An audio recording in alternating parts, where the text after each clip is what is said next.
અંબાજી દાતામાં લુખ્ખા તત્વોના કારનામા જુઓ।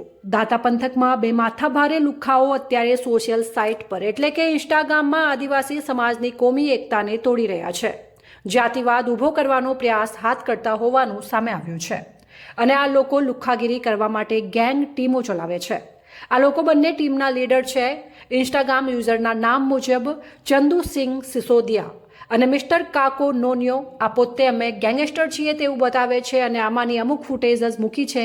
બાકીના તોફાની વિડીયો એમની કરતૂતો તેમની ઇન્સ્ટાગ્રામ પ્રોફાઇલમાં જોવા મળે તો ઘણા જ ગેરરીતિના વિડીયો છે। એમનું કામ રાહદારીઓને ચાલતા લોકોની લૂંટ કરવાની, ચોરી કરવાની અને લૂંટ ચલાવીને બદમાશી કરવી તેઓ પોતે તેમના વિડીયોમાં કહી રહ્યા છે।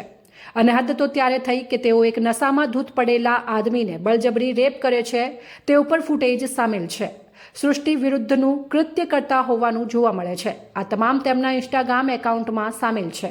સવાલ એ ઊભો થાય છે કે શું આ નફ્ફટો બે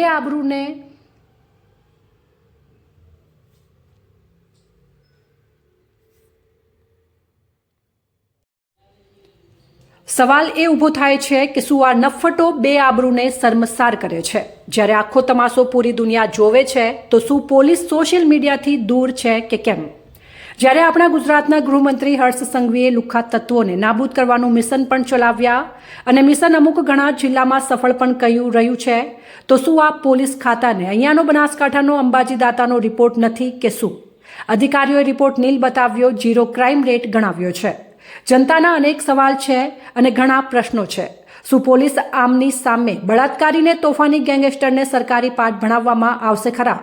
અને આ ચંદુ અને નોણિયાને તેમની ગેંગો સોશિયલ મીડિયાના માધ્યમથી ચેલેન્જો પણ આપી રહ્યા છે કે તેમનો કોઈ વાળ પણ વાંકો નથી કરી શકવાનો। આમ ખરેખર જોવા જઈએ તો આ ધમકીઓ કે ચેલેન્જ તેમની તાકાત કોઈ લોકોને નહીં પણ તે પોલીસને આપી રહી છે, તે સિસ્ટમને આપી રહ્યા છે, આપણા કાયદાને આપી રહ્યા છે। પોલીસ નકામી છે તેવું બતાવી રહ્યા છે।